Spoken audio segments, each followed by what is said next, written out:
Table, I now call this meeting of City Council to order.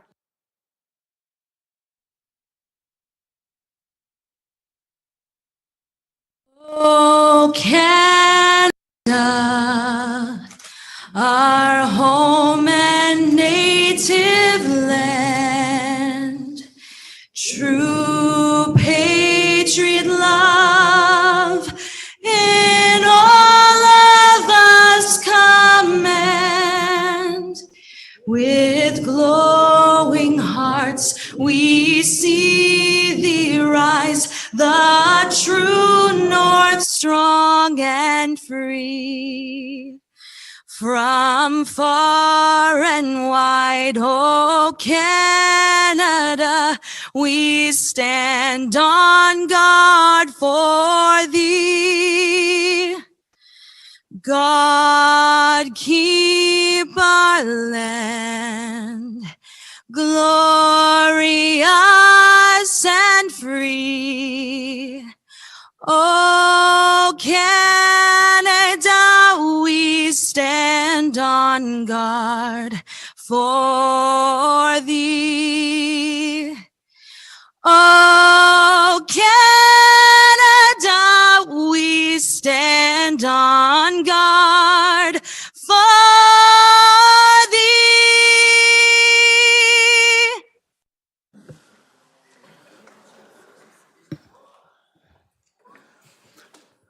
The City of Barrie acknowledges the traditional territories of the Anishinaabe people, including the Ojibwe, and Potawatomi nations, collectively known as the Three Fire Confederacy. We also acknowledge the Wendat Nation, Huron, who occupied these lands prior to the mid of the 17th century. We are dedicated to honor the Indigenous history of culture and recognize the enduring presence of Indigenous people on this land. We are committed to moving forward in the spirit of reconciliation and respect for all First Nation, Métis, and Inuit people. You may be seated.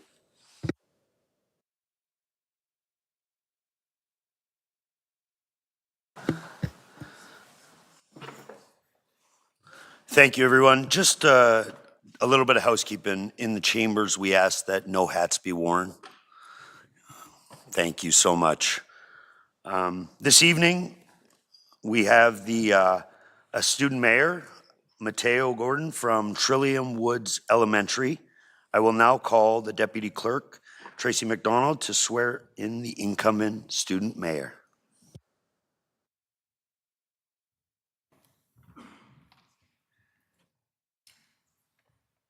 Welcome, Mateo. I'll just do your oath of office now.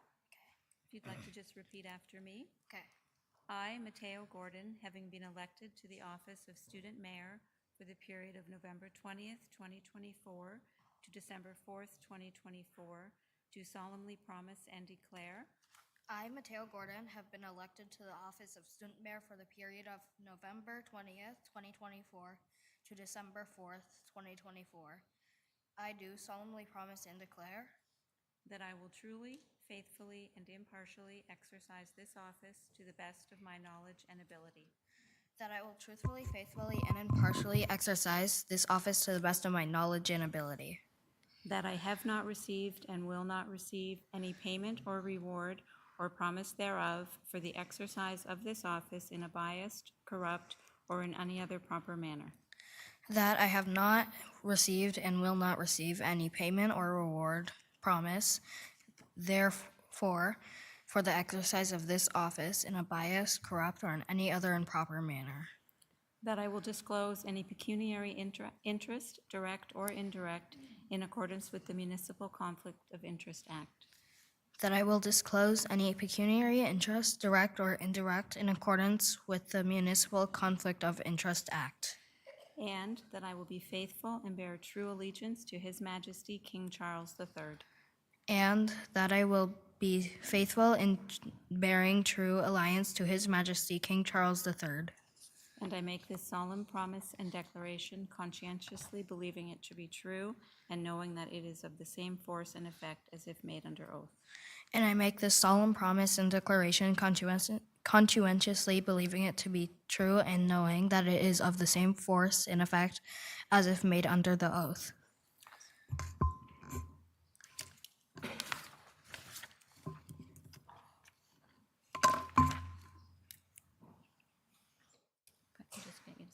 there, please.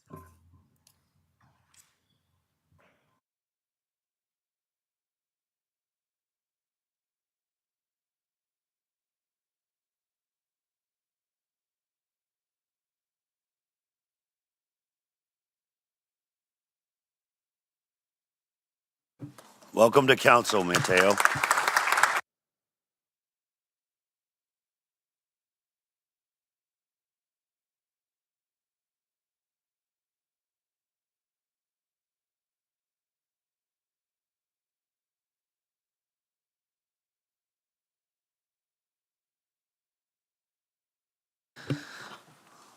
Welcome to council, Mateo. I hope you enjoy your term in office, your worship. I will now ask members of council to introduce themselves, and I will start to Councillor Reba. Welcome to City Council, Your Worship. My name's Claire Riepma, and I'm the councillor for Ward 1. Welcome. I am Craig Nixon. I'm Councillor Ward 2. Congratulations, Mateo. I'm Anne Marie Kungle, Ward 3 Councillor. Congratulations, Deputy Student Mayor. I'm Amy Corser. I'm the Councillor for Ward 4.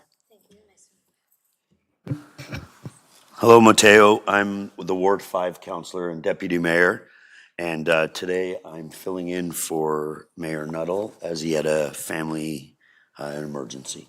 So welcome. Welcome to the City Council. My name is Nguse, Ward 6 Councillor. Welcome, Mateo. I'm Councillor Gary Harvey from Ward 7, and actually I'm your councillor. Welcome, Mateo. I am Councillor Jim Harris. I'm the councillor for Ward 8. Welcome to council, Your Worship. My name is Sergio Morales. I'm the Ward 9 councillor. Welcome. My name is Bryn Hamilton, and I'm the councillor for Ward 10. Perfect. We'll get started. The first item is the confirmation of the minutes. The first item on the agenda is the confirmation minutes from City Council meeting held October 30th, 2024. It's been circulated. Any comments? Seeing none, the minutes are adopted as printed and circulated. Moving on to awards and recognition. This evening, we are here to recognize the 8 UAA Rep Barrie Baycats on winning the Ontario Baseball Association Championship.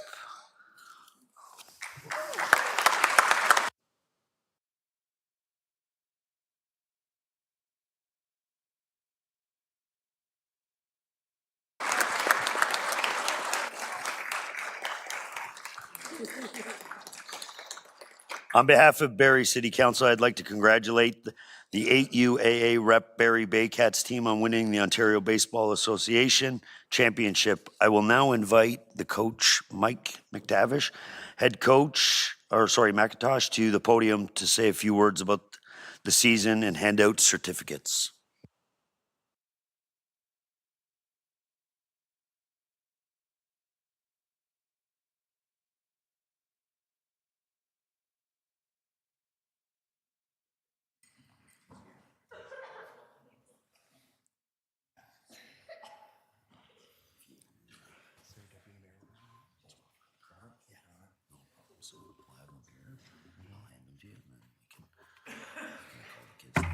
Fantastic. Say a few words about the rules. Okay, thank you so much. Okay, thank you. Okay, well, thank you, council members, Deputy Mayor Robert, thank you, Thompson. Thank you so much for having us and honoring us and having us to be here. Thank you so much. But really, this is not about here. This is about these boys right here. Their incredible accomplishment for the season and also for the family members as well. This was a team thing, and a team includes the family members. These little girls behind us here, and all the family members in attendance as well. So this is a big congratulations and a big moment for them as well. So thank you so much. no further ado, I can't say enough about this team, this group of young men. Talented as they are, talent only goes so far. Hard work, dedication, following our team values, and believing in each other and working hard. That's really what got them the Ontario Championship. So congratulations, guys. Way to go. Congratulations. You're the champions. Okay. I'm going to call you guys up individually. Come up and grab your certifications and then come back and sit down, okay? All right, first off, Bo Broad. Come on up, Bo.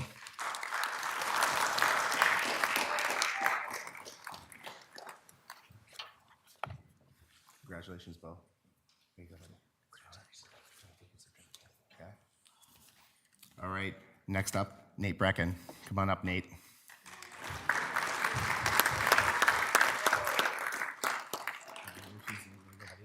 There you go.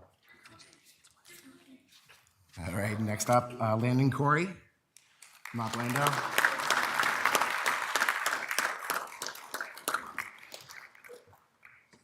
Congratulations, sir. There you go, buddy. Champion. Here you go. Thank you. Okay. And next up, Lincoln Cadu. Come on, Link. There you go, Link. Congratulations, buddy. Here you go, Paul. All right. Next up is Lincoln Grassi. LP, let's go, LP.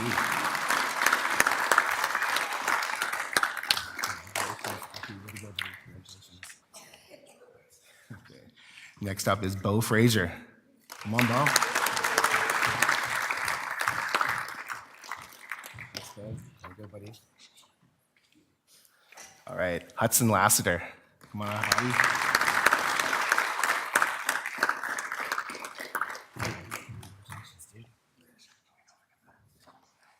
All right, next up, Jay Pastriano. Come on up, Jay.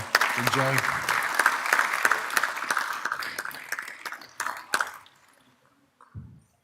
Drops there, way to go. Congratulations. Okay, next up, Carter McIntosh.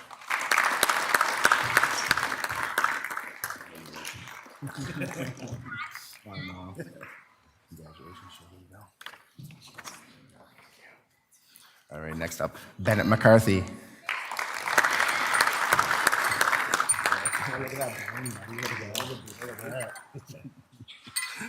All right, next up, Lachlan McCaddy.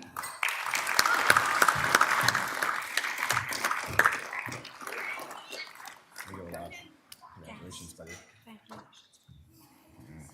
Next up is Jacob Wegman. Congratulations. All right, that's myself. And our team manager, fantastic job, and thank you so much to Helen Abroad. Come on up.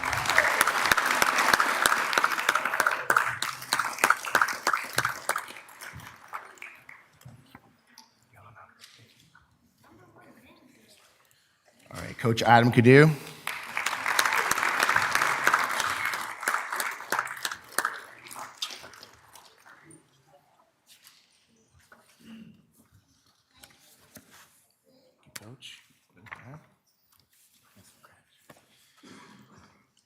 Coach Mark Grassi.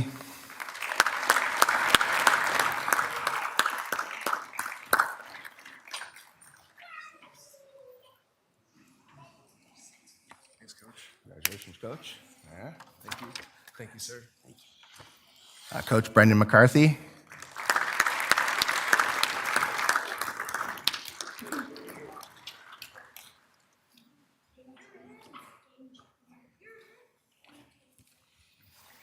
Congratulations, Coach. Thank you so much. Thank you. Appreciate it. And Coach Dave Wegman.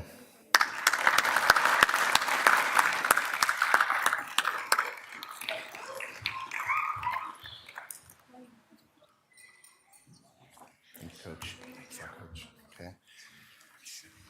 And honorable mention, Coach Zach Cote could not be here tonight, but he thanks you for this honor.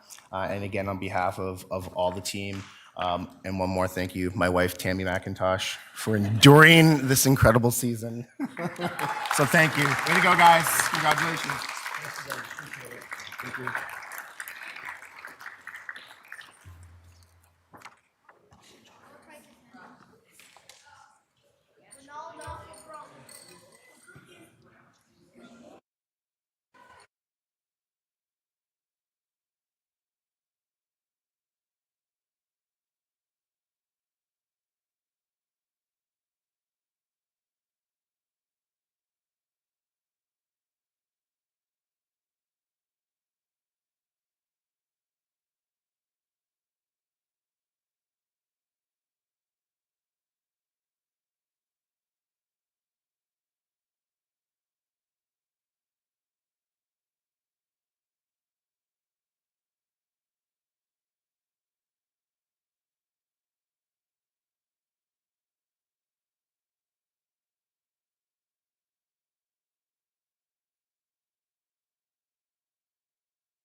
just as we're allowing the champs to leave, as they were not intrigued by what happens here.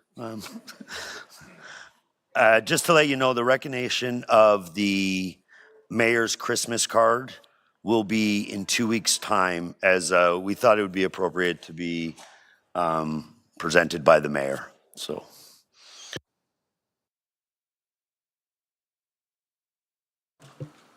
So just moving on, we will move on to deputations.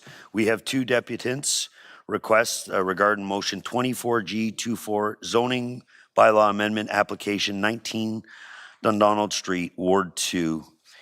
In accordance with the city procedural bylaw, each deputant will be permitted to a maximum of 5 minutes to speak. I will now call upon Charles Bin.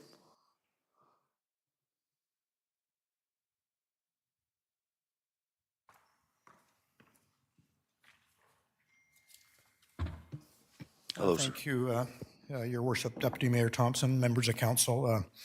My name is Charles Bean. I live at 49 Teresa Street. That's the corner of Teresa and Dundonald. So as you're walking up the hill, I'm the house right at the top on your left.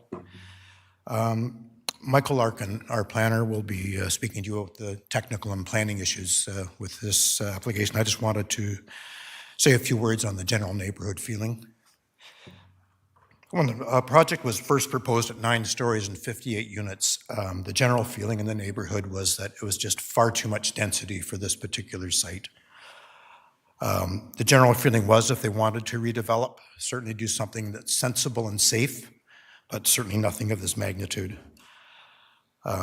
We certainly recognize and appreciate that staff and the proponent have redesigned some elements of the project, but reducing it from 58 to 50 units in our feelings is still far too much density and doesn't meet the standards of being sensible or safe. The specific weaknesses of the site, I think, are very well known. Very steep hill, blind access coming from the top, no sidewalks, a dysfunctional intersection where it meets Collier Street at the bottom. Just generally is not a location where one should be directing additional traffic of this nature, whether it's vehicular or pedestrian. Really, based on these narrow set of criteria, I couldn't think of a worse place to put a development of this size. I thank you for listening, and we appreciate the opportunity to participate in the process.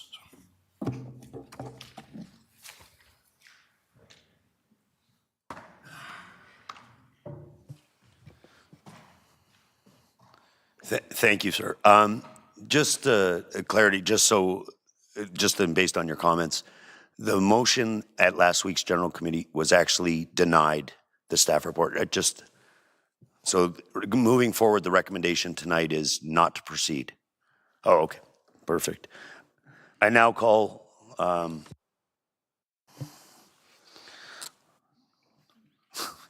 I realized that. I lost where I was.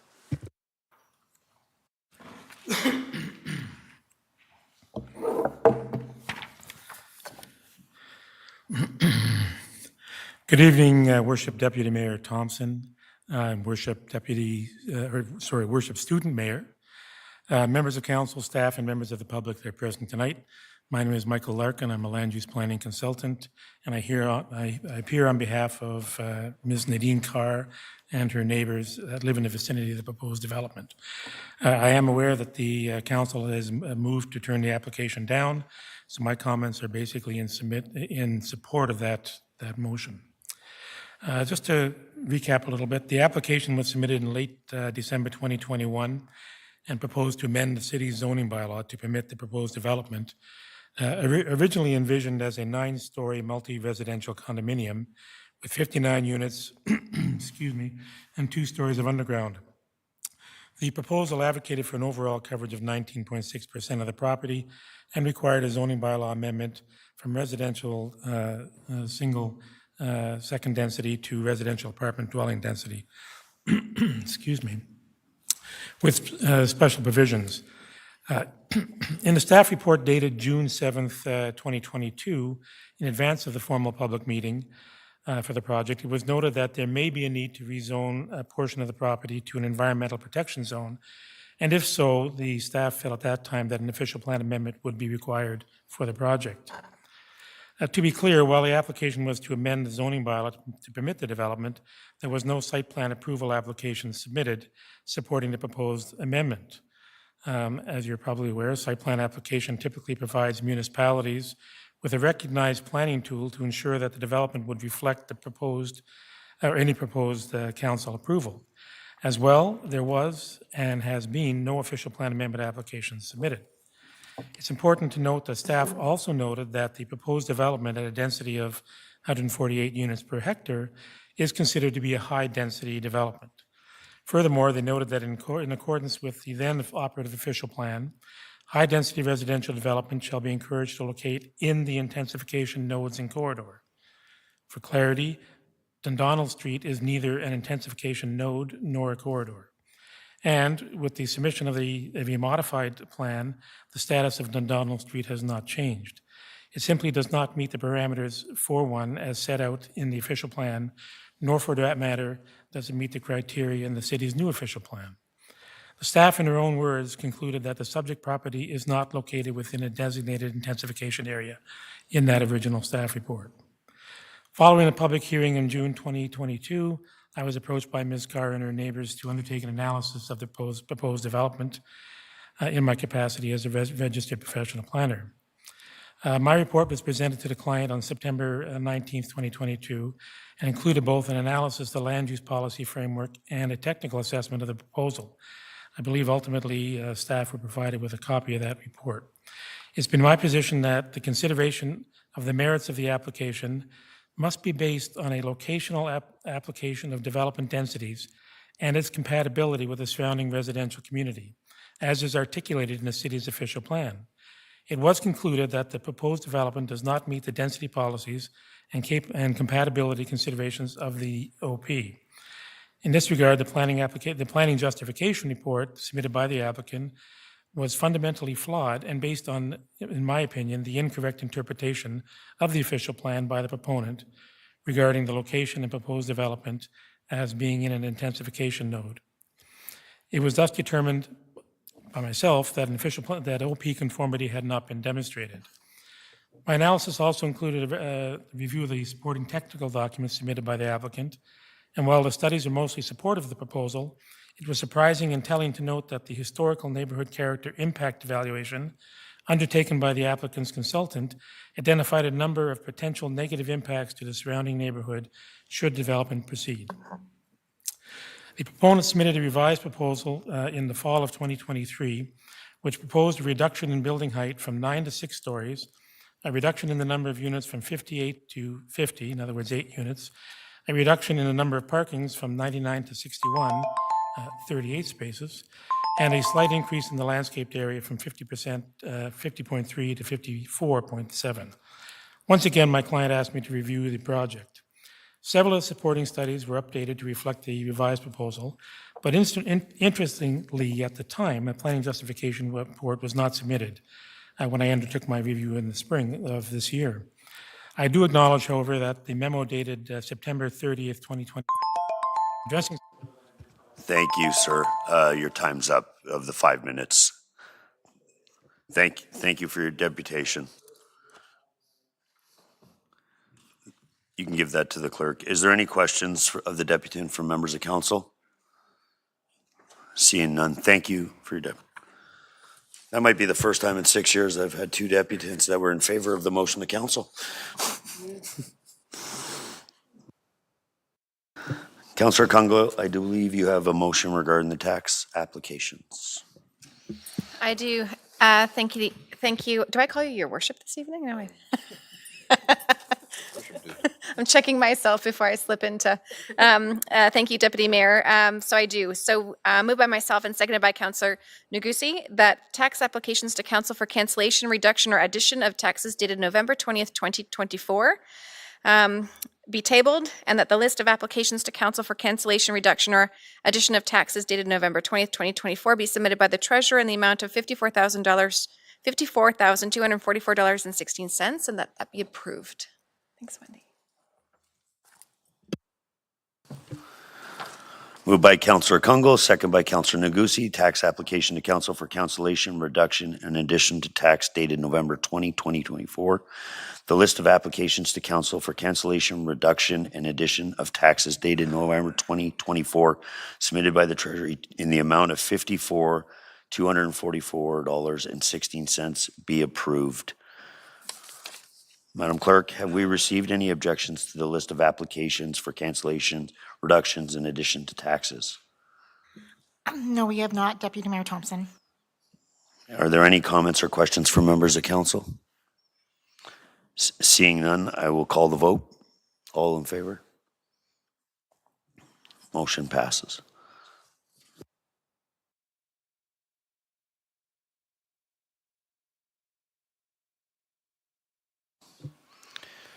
Moving on to committee reports. Councillor Klungel, I believe you have the motions. Thank you, Deputy Thompson. Moved by myself, seconded by Councillor Nagusi, that Section A of the General Committee Report dated November 13th, 2024 circulated be received. That's 24-G-234. Thank you, Wendy.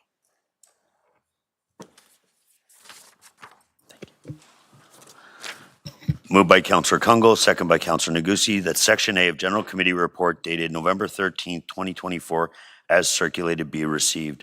Report of the Community Safety Committee dated October 30th, 2024. Any comments or questions? All in favor? Motion carries. Councillor Kungle.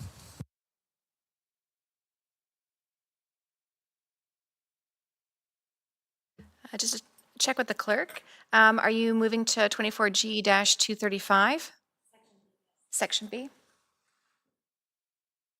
That's not my next one. Oh, sorry, thank you, it's within. Thank you, I was just checking it wasn't separate. Thank you. Moved by myself, seconded by Councillor Nagusi, that Section B of General Committee Report dated November 13th, 2024 circulated be adopted. This includes 24G-235, 24G-236, 24G-237, 24G-238, 24G-239, and 24G-240.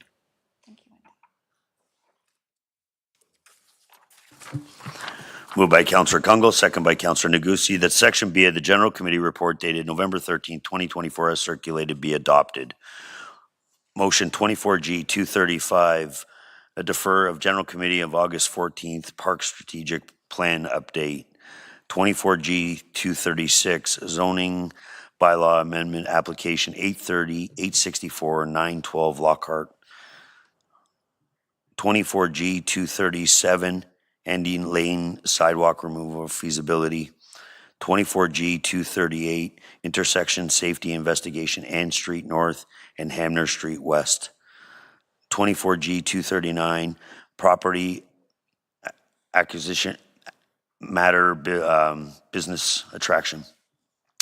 24G-240, Tourism Barrie, City of Barrie Municipal MAT Tax Collection Agreement Renewal and Update Bylaw. Any questions or comments? I call the vote. Motion carries. Councillor Kungle.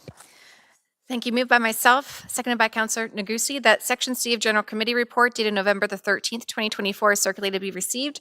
This is 24-G-241, Value for Money Service Audit Presentation. Thanks, Wendy. Moved by Councillor Kungle, second by Councillor Nagusi, that Section C of the General Committee Report dated November 13, 2024 as circulated be received. 24G-241, Value for Money Service Audit Presentation. Any comments or questions? Call the vote. Motion carries. Councillor Kungle. Moved by myself, seconded by Councillor Nagusi, that Section D of General Committee Report dated November the 13th, 2024 circulated be adopted. This is 24-G-242, Value for Money Service Audit Report.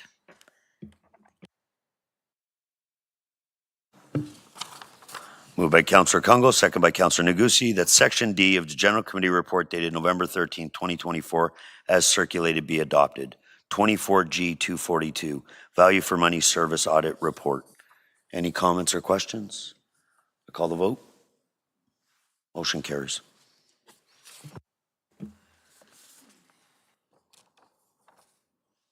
Councillor Kungle. Moved by myself and seconded by Councillor Negusi that Section E of General Committee Report dated November the 13th, 2024, circulated be adopted. This is 24-G-243, additional information on key performance indicators for Council's 2022 to 26 strategic plan.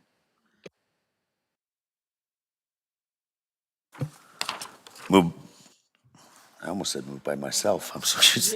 Moved by Councillor Kungle, second by Councillor Negusi, that Section E of the General Committee Report dated November 13, 2024, as circulated, be adopted. 24G, additional information, KPIs, indicators for Council 2022-2026 strategic plan. Hold, please.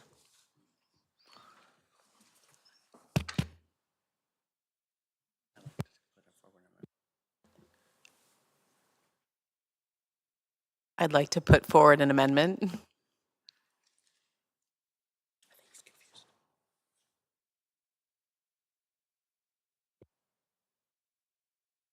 Sorry, go ahead, Councillor Hamilton.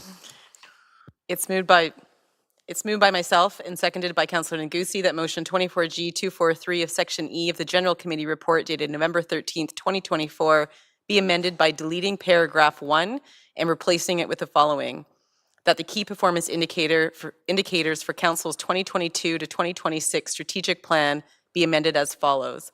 Under community safety, by adding the KPI reduction in crash rate for highest rating intersections and road segments, by adding the KPI percent implementation of community safety and well-being plan, by removing KPI number of code inspections. Under infrastructure investments, by adding the KPI infrastructure capital plan amount approved and amount spent, actual capital spending as a percentage of total budget, and by reporting the KPI related to total kilometers of paving for new road lanes separately from reconstruction and resurfacing. And finally, under responsible governance, by adding the KPI total cost avoidance associated with continuous improvement initiatives. And happy to speak to that. The floor is yours. I need that to refer to, but just going off, that's okay. Just going off memory, thank you to Councillor Negusi for holding this item last week. It enabled some really good dialogue. I think we'll recall we had requested staff to take back our KPIs from a strategic plan and to enhance the data to allow some baseline data and some target measures so that we could really make those indicators more meaningfully. Staff came back with an excellent report, and in addition to what we'd asked them to do, they actually provided or suggested a number of other possible measures for us to include within the strategic plan KPIs. We had a good dialogue last week as we looked at some of those suggested measures, and as a takeaway, I did follow up with staff to identify which ones, we don't want a laundry list of measures, but which ones really are meaningful that we could add to our different themes within our strategic plan that would add some more value to us, and where were the ones that weren't meaningful, either that we weren't, we were seeing a steady state and no longer progressing and it wasn't meaningful to report on. So those are the changes in front of you. We did talk last week about a number of the safety ones, the rate of crashes, the crash collisions, so we've included that. The infrastructure one for paving, there was just a slight amendment there. So I've listed them out. They were circulated prior, so hopefully you've had a look. They were circulated yesterday, I believe, but happy to take questions. But this is in line with what we talked about last week. Staff are on board with the recommended changes. I've made sure that there's no issues or concerns on their regard in terms of the ones that we are adding and also the ones that we are removing. So I got some feedback on that. Otherwise, I'll take questions as needed. Councillor Kungle. Some questions, but before I begin, I wasn't able to locate the email easily just to have it in front. Was that from the clerk or a member of the clerk's office, just so we can bring it up? Tracy, thank you. So a couple of quick comments as I'm pulling that up. I believe the first one you mentioned, Councillor Hamilton, was community safety, the KPI to reduce crash rate. And just looking at some of them, like a little bit of difficulty, like in point in time, because we can only speak to it once at council, with some of these. So I'd kind of welcome a deferral overall of the amendment because I'd like to explore some. My biggest question is some of these things, what do we own versus influence? And then are we putting resources to these if they're new? So wanting a bit more of the context behind some of them. I think, all of us want to see reductions in crash rate, but it's really looking at, are they our KPIs or are we asking a service provider to be presenting them back? So are they ours or are they ones that we want service providers to be inclusive of? Could you clarify that for me? The recommended additions are our KPIs. These are the ones that we would own. So for example, reduction in crash rate. So understanding the highest rate intersections for us so we can actually target where we're putting road safety measures, speed safety measures in place. Thank you for that clarification. My next one is % implementation of community safety and wellbeing plan. I hesitate, of course, we want to see that fully implemented. That committee has just met for the 3rd time as of this week. We're having a lot of very healthy conversation about who owns that plan. So the committee is there really to kind of look at the refresh. That'll be done by July. But I would say for me, it would be good if the committee was engaged in that and that process kind of fell through around recommendations. Because once we see those recommendations in July or before that, I think the intent is ideally to have it coming to council sometime in June before the summer break, but then really looking at who owns those pieces out of the recommendations. So what's been closed out by the last plan, but really it's probably going to be a cascading year-over-year plan around progress. So I'm not sure how we want to think about % complete because it could be complete in 4 years or what does progress look like or what's reasonable. But again, I think it's a citywide plan, but the individuals that necessarily are moving the directions that will go through that might not be within our mandate to control. They might be living within others' strategic plans and embedding it. So just looking to clarify because off the top would love to explore this, but hesitating to kind of full blanket support it. Yeah. Councillor Hamilton. Thank you, and through you, Deputy Mayor Thompson. So again, I know this has been an interesting one because we've done a community safety and wellbeing plan in the past as well, and I didn't even know it existed when I took this seat and chair, and it was of concern to me because we had spent quite a bit of money in consultants and developing the plan. We had spent quite a bit of time and energy getting together with partners. We are legislated to have a plan in place, so I understand this plan has to be done. And I think the intent of this, when you look at the %, so I think there was a typo maybe in the email that was provided, it's % implementation of community safety and well-being plan. And I think the onus is on us. Our strategic plan is to 2026, right? So the committee has met. We're working to put together the plan. There's going to be a number of recommendations out of that. And I think it is important for us to own it. It is the city's plan. And although there's partners involved, what's the point in developing a plan? What's the point in having partners come to the table? What's the point in investing time and energy and resources if we're not actually going to use that in a meaningful way? So we can look at the how we're defining implementation, but it really is going to be, and it doesn't matter, it might be 5% implemented, right? This is only feasible, but I want to know this sitting around this table. I actually want to know what's in the plan, how are we progressing on it, where are the roadblocks, where do we need to have further conversations with partners, where do we need to tap on our partners to step up and create progress? So I understand it's a collaborative fashion, I understand it could be a challenging one, but that's the whole point of KPIs, right? You don't choose KPIs where you're in the green for 5 years. Those aren't meaningful. You want to choose the ones that are difficult to achieve. You want to choose the ones that enable dialogue and conversation. So for me, this is an important one to have. Although I agree it could be challenging, I think it's important to keep it front and center, knowing that community safety and well-being is one of the #1 priorities in our communities. So that's my stance on it. Yeah, I guess the other piece that I would like to be exploring, so again, I would encourage a deferral and broader conversation because I agree, having measurements for improvement keeps us around, what's on the table, what are we resourcing, what's putting forward. There's no conversation around how we resource some of these things to happen. So we're setting indicators almost before we're having a conversation about what can we measure? Like what are we actually moving forward? What are we investing in? And so if we care about this, then I would almost want to say, what's a deeper conversation around, is this a stretch target? Are we even close? So what's the data first on some of these pieces? And then is it really within us to kind of say, it's a point of information we want reported back? Or for me, a KPI is more of a very specific thing that's really rests within us to control and influence. And not all of these, I think we can do that. So I think it's great to identify that these are areas we want to see included. I think there's a conversation to be had. So like resourcing and what are we putting into it? So if we care about this, then actually, what is the bar and how are we moving the baseline?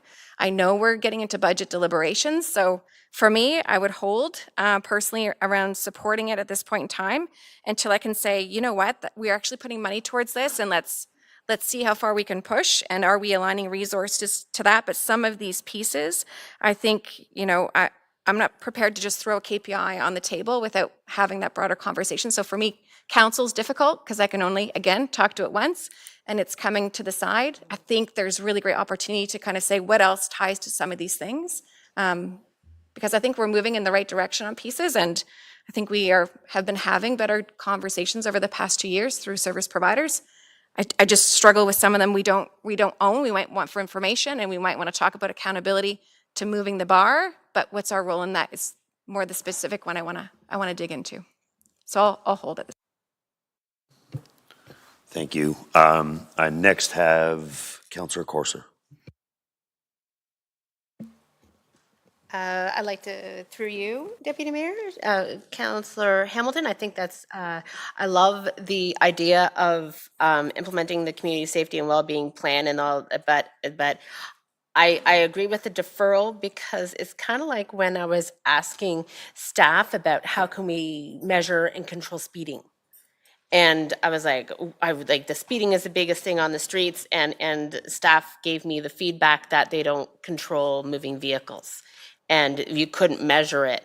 So there's so many, as Councillor Congo mentioned, there's so many other entities involved in the community safety and well-being plan that I don't know the measurement if it's actually kind of within staff power to implement some of the things because of the other players at the table might be responsible for implementing some of these things.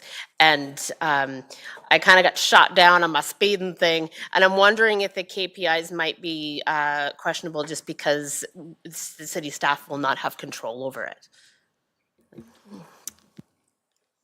Can I? Councillor Hamilton.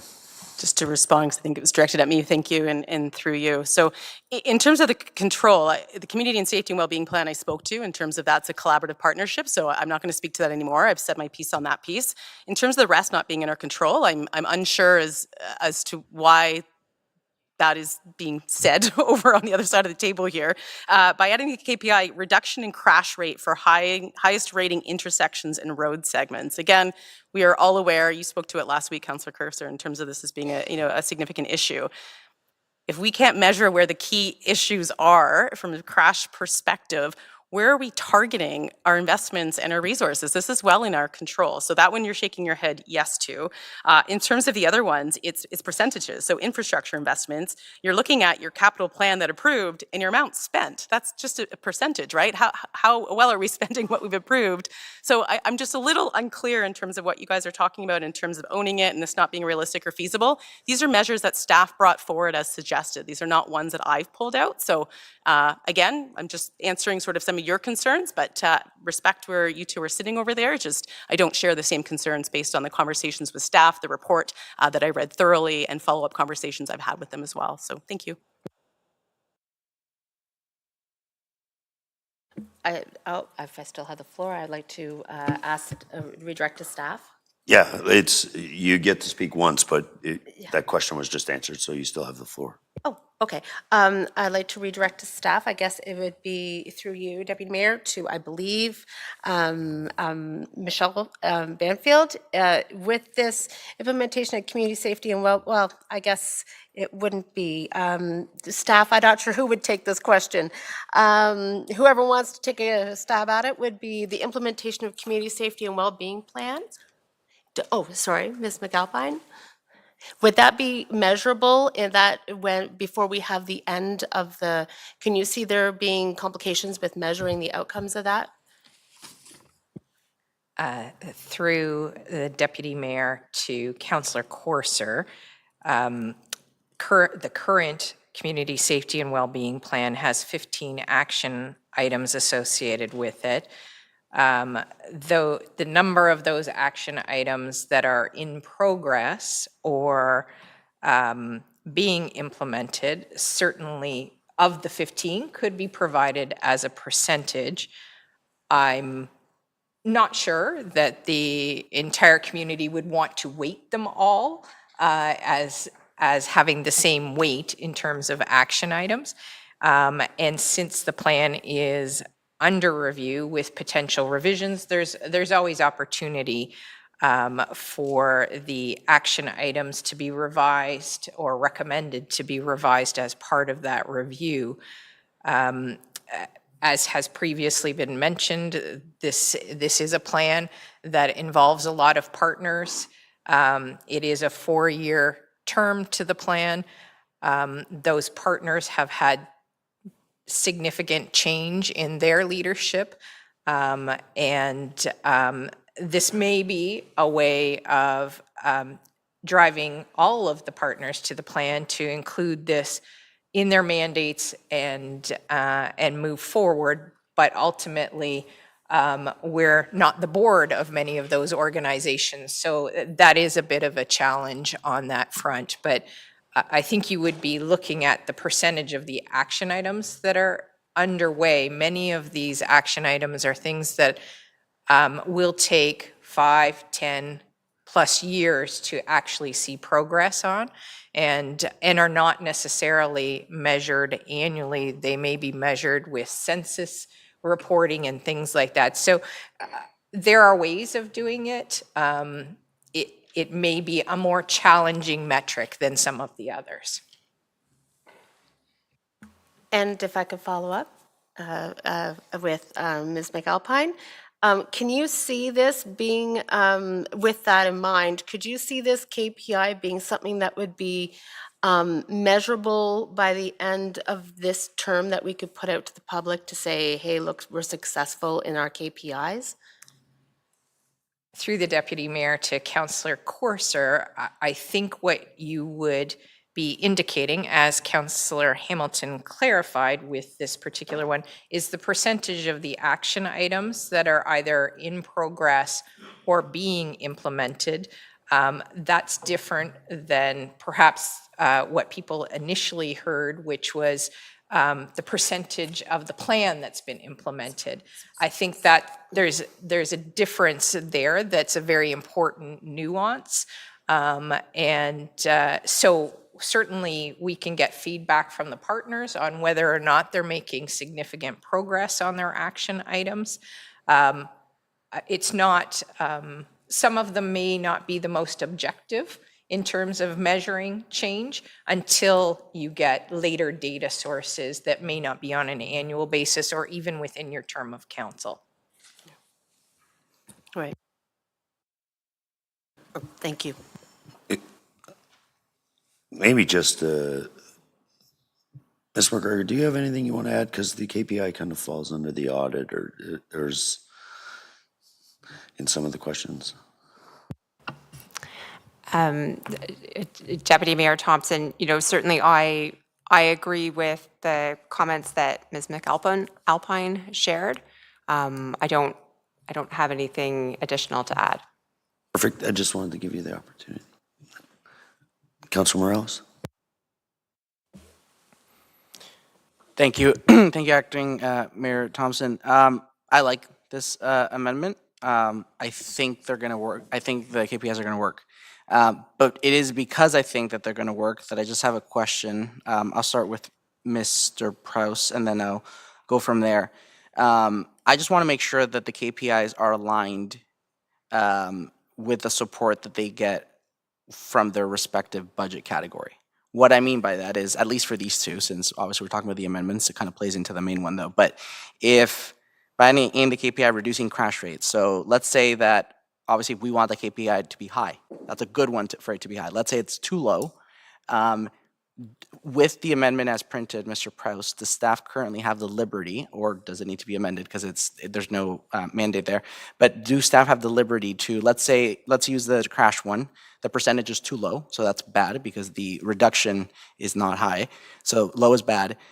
For there to be an addendum when these KPIs are reported saying, staff did not experience the percentage of crash rate reductions as much as expected. A possible solution to this could be either more money, it's always money, either through possibly enforcement, automated cameras, infrastructure redesign, raised intersection medians, delineation, that kind of thing, for that one. Now for community safety, I'm gonna not speak to code inspections, that one's doesn't need it. But for the community safety, we want that percentage of implementation of community safety and well-being plan. We want the percentage to be up. So let's say that there's an expectation the percentage is too low. Do staff have the liberty to include as an addendum to the KPI? I love the color grading, but also an addendum saying the reason the percentage of completion is not as high is because other stakeholders have been delayed. Or the reason is because council didn't hire the appropriate staff, or we are gapping a position, or council direction was to not equip it properly. Do you have the liberty, as the amendment stands, to say that? Because this has budget implications. I don't want a thing where we pat ourselves on the back and go, great, these are really needed, but then we don't provide the proper infrastructure, or we make a cut to the infrastructure, the DERF, whatever it's, I know the acronym changed. So I know these are intricately connected, so just to summarize it again, as the amendment is printed, do staff have the liberty to provide an addendum saying the percentage is not where we want it to be, these are things council should consider? Through you, Acting Mayor Thompson, to Councillor Morales. Councillor Morales, the key performance indicators are really council's dashboard. Once they're settled upon, it's council's intention to drive these initiatives potentially through additional resources. It would certainly be staff's intention to provide council with as much information around that as we can. The color of the background, if there is poor performance in a certain area, why, and what we think we can do about it. And as council controls the resources at the end of the day, we would come back to council and ask for additional resources. As a follow-up to that, so thank you for that, Mr. Prowse. So just to clarify, if the KPIs are our dashboard, so staff are able to be our, gas low warning light on the dashboard, if you will, if a percentage is either not high being good in that category, or too low, so we can respond appropriately, especially with budget times. Maybe not this budget necessarily because it's close, or maybe yes, and future ones as well. Do you have the ability to be the flashing light engine, check engine, or put more gas in the dashboard, if we're going to go with your analogy? Is that there? Through you, Mayor Thompson, Deputy Mayor Thompson, to Councillor Morales. I'm just imagining being a flashing light in the spirit of Christmas, Councillor Morales. Councillor Morales, for sure it is staff's intention to inform and advise council. I think what we are trying to flesh out on the community and safety well-being plan is that would certainly be our intention there. When you don't have direct control, you do rely on your partners to inform you so you can inform council. I think that is the only piece of this that I would say is a little bit nuanced. When it's something that staff control directly, it's easy for us to report back on council on exactly what we think both the problem is and the solution. When you are relying on community partners, you're relying on their interpretation of that. So we would certainly relay that, but only through the knowledge that we're able to glean. Okay, so through you, Acting Mayor Thompson. So perfect. So it's easier with the infrastructure percentages because we control that internally. Perfect. And Mustang does not get warning signs. Only the Christmas trees there. So okay, Acting Mayor Thompson, I'll be supporting this. Here, I very much hear Councillor Kungal's concerns, comments on this, and here's why. There may be other KPIs, but I've experienced it myself. Acting Mayor Thompson, sometimes there's such a thing as KPI paralysis. The royal you spends too much time trying to get at the right KPIs, and then it's almost like having a committee within a committee. So I commend Councillor Hamilton and Councillor Negussi for just bringing this, doing the work on this. Let's get going. Let's adopt these. Let's power forward. If there are more KPIs that arise later, either through the work with stakeholders or through our own ideation, that's great. I believe that we've already revised KPIs to a degree, and I know that we can't just bring them overnight, but I'm sure there would be an opportunity if there's something glaring that comes up. But I don't think we should hold up on even on these ones in case for the other ones. So I do welcome that future conversation, but I'll be supporting this. Thank you. Next, I have Councillor Harvey. Yeah, thank you, Acting Mayor Thompson. Originally, I did have a couple of questions, but they've since been pretty much answered. I will support the amendment, and I definitely do not support deferring this and kicking it down the road any further. This was on the agenda a week ago. We've had this amendment emailed out to us over 24 hours ago. And especially since there's been a lot of conversation around the community safety and well-being plan. As someone that was on that committee last term with the original implementation on it, I actually applaud adding this, and thank you for doing the homework that you've done on this, because I think that committee needs to have their feet held to the fire so that way things get implemented as quickly as possible. How successful those implementations are regardless of this. It's just a matter of getting as many of those 15 actions implemented as soon as possible. This is provincially mandated. This plan is several years into the making. Obviously, it's going through a minor revision right now, but the meat and potatoes of it was created last term. And a lot of work was conducted using a consultant, or else we wouldn't be where we are today with this plan. So I definitely do not support deferring this and moving it down the road any further. When it comes to the other pieces, I do really think that it's a good idea to add these additional measurables. So I definitely will support this, and not any deferral if that does come up. I know it's been mentioned a few times. Thank you. Thank you. I have Councillor Harris. Thank you, Acting Mayor Thompson. I appreciate Councillor Harvey's efforts to get people's feet to the fire, but community partners who volunteered to be on our committee, we're not really going to hold your feet to the fire, literally. Community safety and well-being plans are really well intended, but they're hard to measure. I think doesn't mean we shouldn't measure. So I do support the effort from Councillor Hamilton to provide some measures. And when you look at the instructions from the province around community safety and well-being plans, it starts with evidence and evaluation. Like, what do you have as your baseline? Create that baseline. Then how do you move that? But again, it's not easy. And also, again, reminding us that, yes, we rely on community partners. We invited them to be part of the plan. But we're talking Ministry of Education, Ministry of Health, things that we don't fund, that we don't necessarily control. So I think it requires a great deal of collaboration and patience and dedication to move some of these really big community safety and well-being measures. But again, I agree with Councillor Hamilton. It's hard to measure, but we should still try to measure. And thank you to the folks, and I know you were involved last term, Councillor Harvey, and I think our Barrie Police Services, credit to them for really helping get where we got to, and our city staff, with the community safety and well-being plan. Because the people we invite to this plan, they all have a full-time job doing something else. They aren't city staff. They're staff of hospitals, community organizations, not-for-profits. So they come here with good intentions to try to help move a marker for their city. So while they're actually trying to move markers for their schools and their school boards and their hospital and their organizations. So anyway, so with that said, I will support the motion, but we recognize it's going to be hard to measure, but we should still measure. So thank you. Thank you, Councillor Harris. Seeing nobody else on the motion as amended. Oh, I have to read the amendment.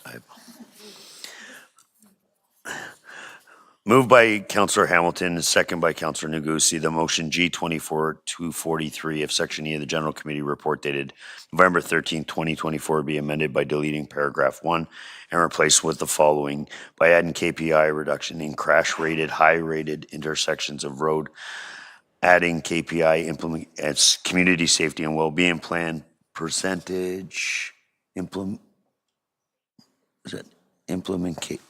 Just ignore that. It was my own note. Oh, sorry. And by removing KPI numbered code inspections under infrastructure and investment, by adding KPI infrastructure capital plan amount, approved amount spent, actual capital spending as percentage of total budget, and KPI related to total kilometers paved for new roads and reconstruction and resurfacing of existing roads. Do I have any comments or questions on the amendment?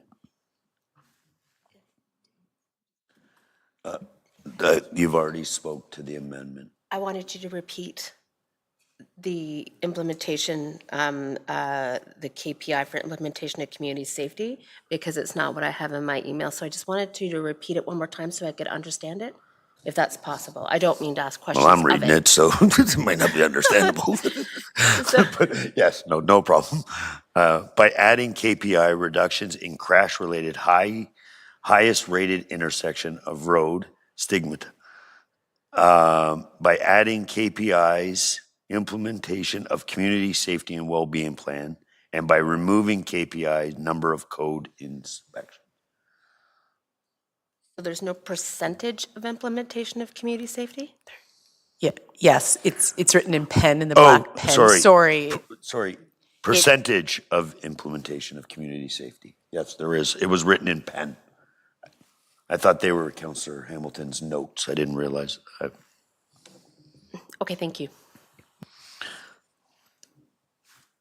Everybody spoke except for you two. Any comments? I'll call the vote on the amendment.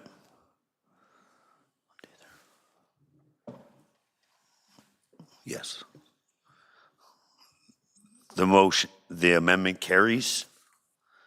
Now on the amended motion, any comments or questions? Councillor Kungle. Just one comment, like happy to see conversations continue, but I can't support it because it's not specific enough. We're not talking about resources in context to that. We can bake tons of things that we want for information into this, but when we label them a KPI, I think there's a greater responsibility here to have deeper conversation about who owns it. Is it for us to kind of manage? And if it is, then we really need to be putting resources behind some of these things. And I think it's just too bad that we're deciding on it, but we're not having a space for conversation. So I look forward to however they come up, then digging into it. But that is my rationale for not supporting it. It's not that I'm not supporting Forward Moment or that understanding how things are moving forward and making progress on things that matter to us. These do touch things that matter to me. But this isn't the process for me. Thank you. Anyone else? Councillor Harvey. Yeah, thank you. Just to touch on Councillor Kungle's comments a little bit.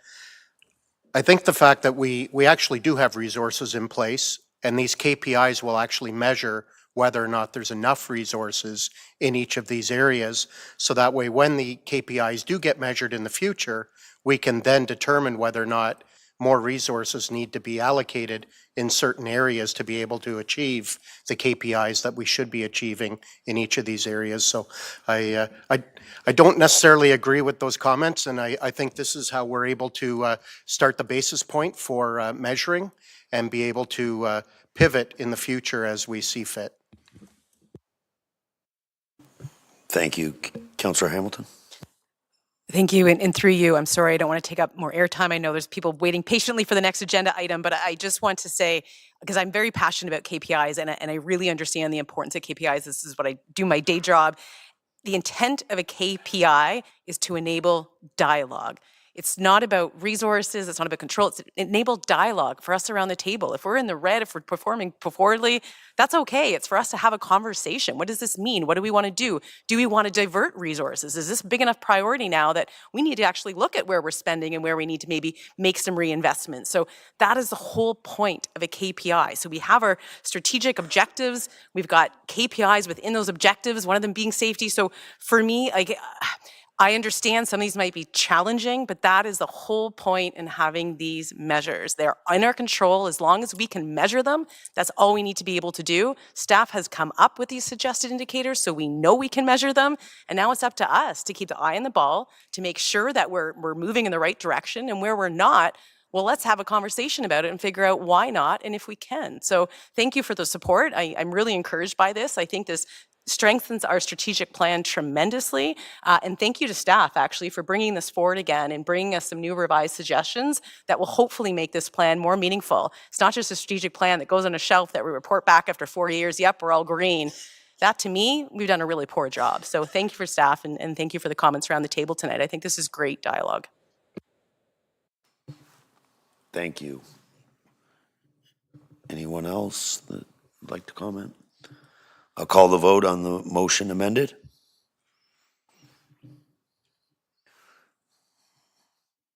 Carries.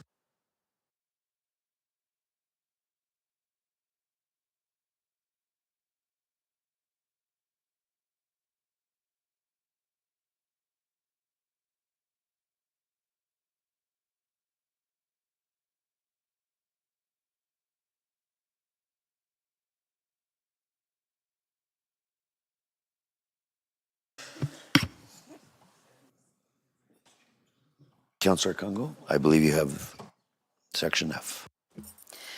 Thank you, Acting Mayor Thompson. I moved by myself, seconded by Councillor Negussi, that Section F of General Committee Report dated November 13th, 2024 circulated be adopted.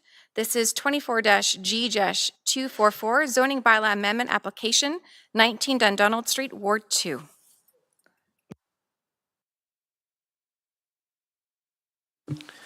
Moved by Councillor Kungo, second by Councillor Negussi, that section F, the General Committee Report dated November 13th, 2024, as circulated, be adopted. 24G244, zoning bylaw amendment application, 19 Dundonald Street, Ward 2. Any comments or questions? Call the vote.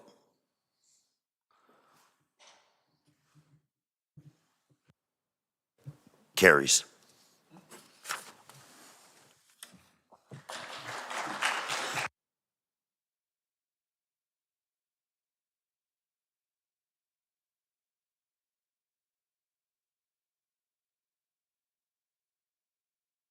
It's a conspiracy. He's a little kid. He wants to read the agenda for bedtime.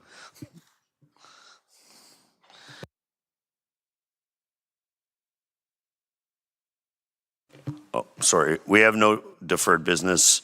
I believe there is a direct motion. Yes, I'd like to put the motion on the floor. Go ahead. Moved by, and first of all, this is a timely matter, so I thank you for the opportunity to put it on the floor via direct motion, but moved by myself, seconded by Councillor Negussi, regarding a pilot patio program, Flying Monkeys Brewery / Restaurant.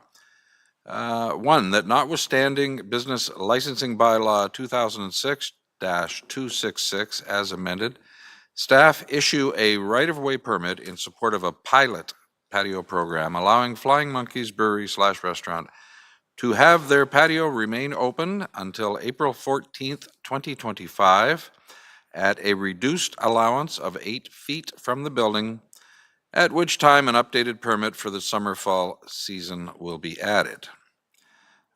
2, that all provisions within the Business Licensing Bylaw 2006-266 as amended and the Snow Clearing Downtown Bylaw 2008-212 remain in effect during this period. 3, and that staff review the outcome of this pilot program to determine any operational impacts for potential continuation or expansion and report back to the Infrastructure and Community Investment Committee or General Committee.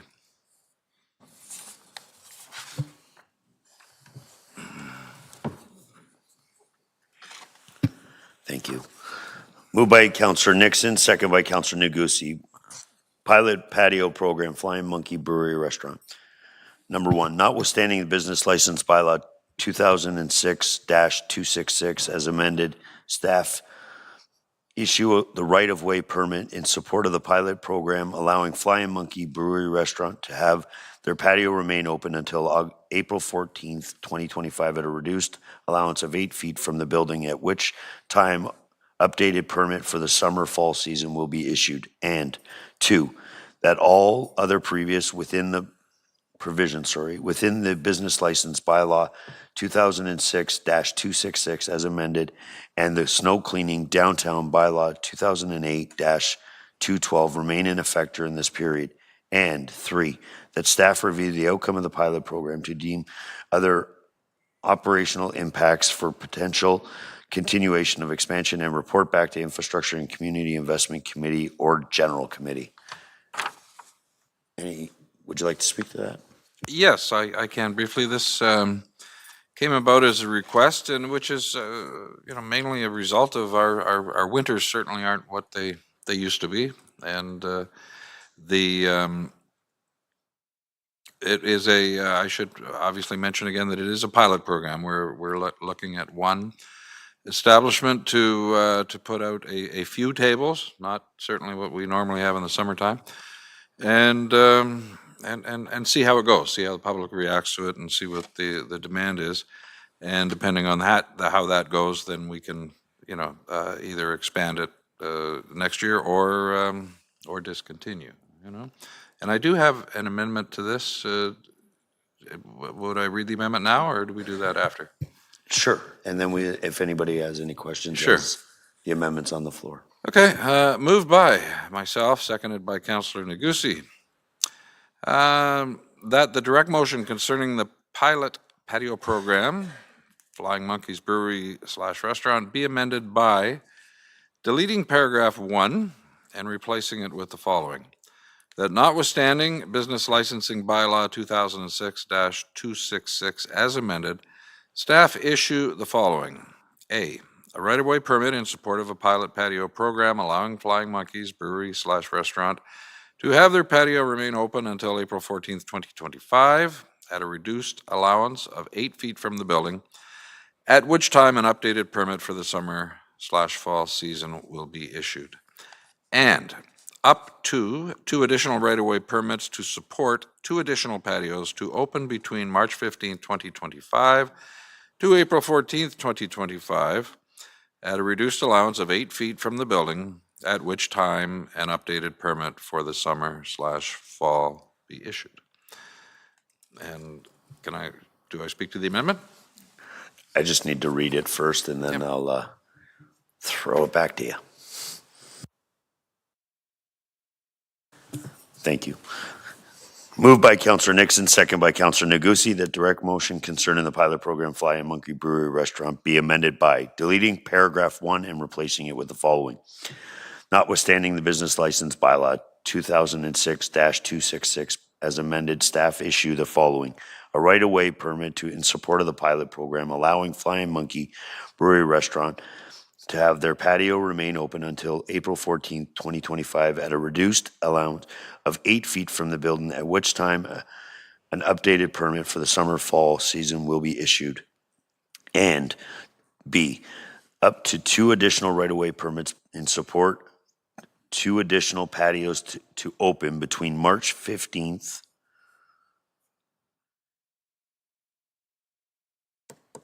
2025 to April 14th, 2025 at a reduced allowance of 8 feet from the building, at which time an updated permit for the summer-fall season will be issued. And if you'd like to speak to that. Thank you, Deputy Mayor Thompson. Basically the amendment is just to allow a couple of other establishments an opportunity to join in, but they are really not interested until after St. Patrick's Day. I think they're just going to wait and see how the pilot works out for the first few months. And those are really the only ones who have the proper frontage when you look at the parking requirements and that could really do it. So we are going to, the proposal is to allow one early, a couple to join in a little while later, and then, as I say, it is a pilot project. Like all these things, it's obviously weather related. So I mean, if it turns out that the winter season is warm with little snow, then I'm sure they'll be used with. I'm sure a lot of people will appreciate them. And if the weather's terrible, then it's really not an issue because people aren't going to be sitting out there anyway. So that's all I have to say. Councillor Hamilton. Thank you, and through you, Deputy Mayor Thompson. Great idea. I'm in support of it. Just have a question in terms of, was the BIA supportive of this in terms of the chosen location, how it was chosen or identified, and what the process is to determine who else may join this pilot over next year? Yes, they were. Originally the conversation was more of just. Originally it came up as just a one location because that's only one person had requested it. Originally I had suggested that we just make it wide open for the entire street. Problem with that is that, as mentioned, we do have some locations that, because of the way the parking on-street parking is set up, and they really wouldn't have the room to do it.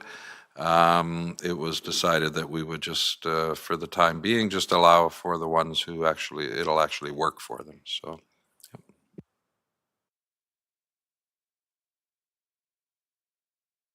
Councillor Corser. I'm in all support of having winter patios because I've been to them and they're a lot of fun and they're really nice and very Canadian. The only question I kind of have for this is if allowing, if this does not work out well, does this motion, the amendment allow for 2 other businesses to open regardless if it doesn't work out well, if they choose to? Do you know what I mean? I believe so, yeah. I mean, it's a pilot project for this season, and if it doesn't work out, if there's more problems than what it's worth, then I'm sure the pilot won't be considered in, the next year. But it's a pilot. We'll look at it once it's over. I say staff will look at it once it's over, and at that point, it'll be determined whether it's something it's going to carry on or just something that was tried. Thank you. Just for a point of clarity, at the end of the motion, it says that staff will report back to infrastructure or general committee. So I would imagine, and I won't speak for staff, but if there was some operational issues with snow cleaning or any other, I think we would get a report. And I believe that if it in no way it was unsafe at any time, we would have a report prior to that.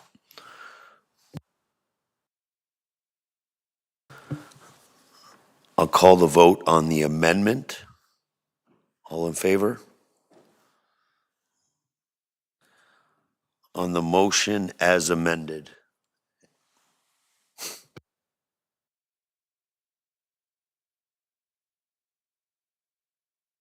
Carries.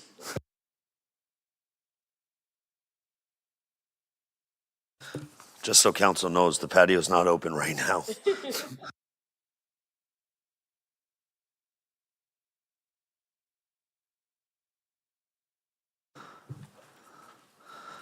We have no presentations. We will move to inquiries. Members of council, does anybody have inquiries of staff? Seeing none, members of council, do announcements. Councillor Kungle. Some things are consistent. I do have a couple of announcements, and one in appreciation of Mayor Alex Snettle, Councillor Harvey, and myself. I know other members are looking to attend at some point over the week. We were able to be at the opening ceremonies of the 15th Everest Canadian Curling Club Championships. It's amazing to see the work that partnership has brought together, and my compliments to Tourism Barrie and sponsors and the team from Everest.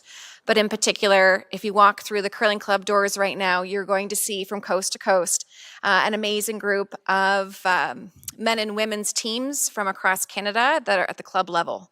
And so it's good curling and welcoming the public.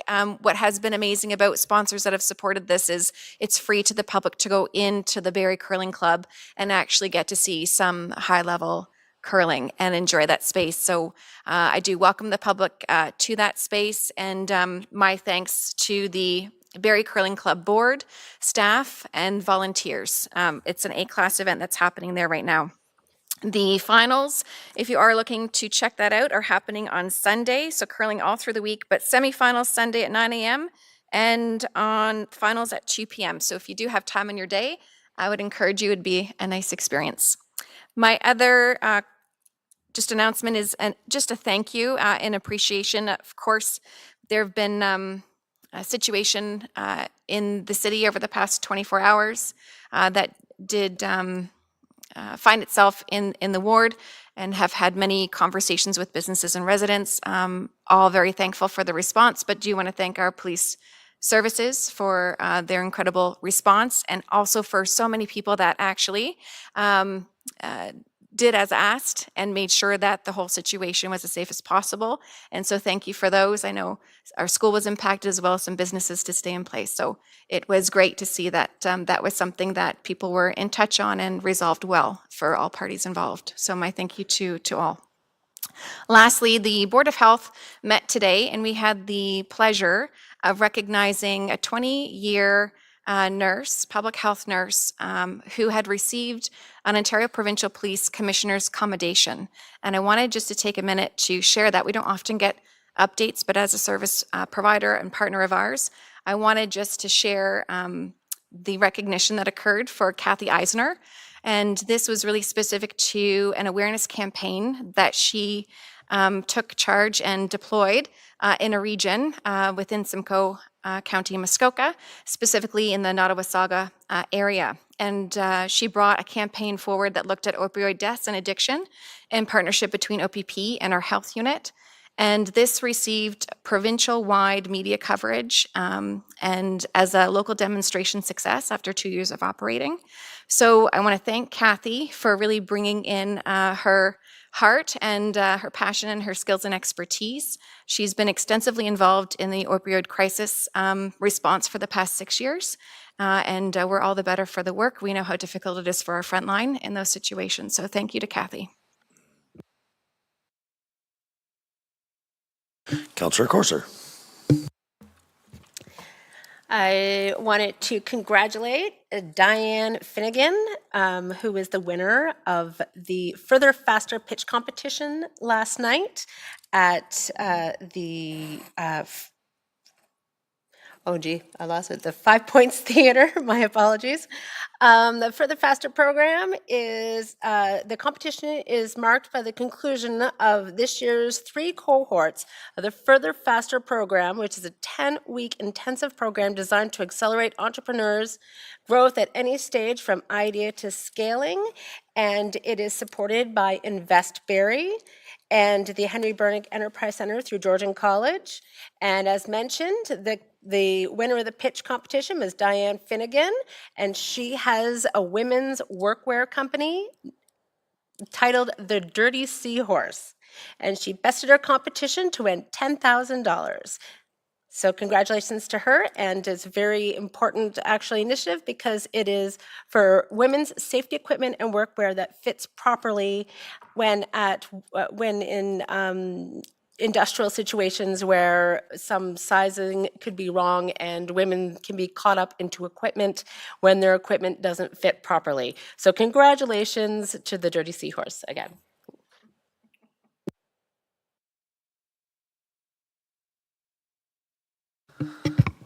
I have a couple announcements. The Community Center and 55-plus center events and the Recreation and Culture program calendar are now available, which include special events, activities for the holiday seasons. For further information, list of activities, and facilitating operating hours, please visit barrie.ca. And now I wonder, maybe this is why Mayor Nuttall wasn't here, because I'm here to announce that on street parking overnight, restrictions come into effect December 1st to March 31st from 3 till 6 a.m. within the downtown business improvement area and other streets from 12:01 to 7 a.m. And in any hybrid lots or waterfront parking areas from 12:01 to 5 a.m. For more information, visit barrie.ca/snow. This ain't an announcement, but to the BIA, to the Chamber, and members of council, the Santa Claus Parade happened on the weekend, and it was another fabulous event. Lots and lots of people, and to Stephanie and her partner for coming out on their own time and helping us with the parade float. Thank you kindly. That was very appreciative. So thank you. And to everybody else. A motion to adjourn. Moved by Count.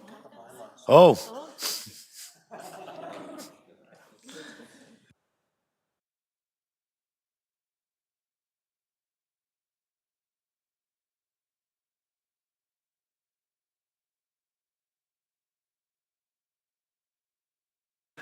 Councillor Kungla, I believe you have the bylaws. I got you. Moved by myself, seconded by Councillor Negussi, that leave be granted to introduce the following bills, and these bills be read a first, second, and third time this day and finally passed. Bills 119 to 132.